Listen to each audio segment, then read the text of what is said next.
اعوذ باللہ من الشیطان الرجیم بسم اللہ الرحمن الرحیم تکاد السماوات یتفطرن من فوقہن والملائکۃ یسبحون بحمد ربہم ویستغفرون لمن فی الارض الا ان اللہ هو الغفور الرحیم. Translation. Read it.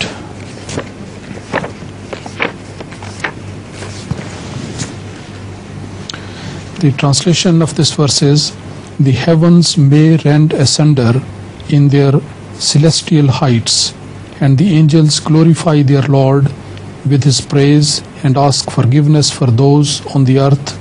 Behold, it is surely Allah who is the most forgiving, the merciful.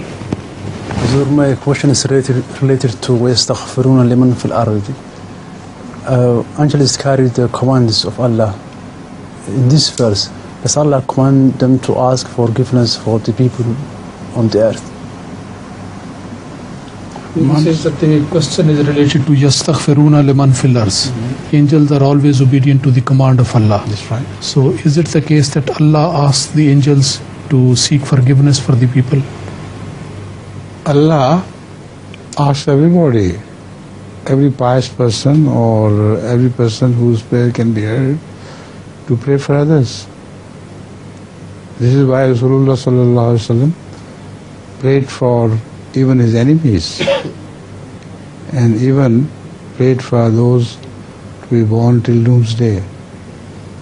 So angels also pray in the sense that when there is great lightning and disturbance in the heaven and lightning may strike on earth and other such phenomenon takes place, then angels always pray that may the good people on earth be spared.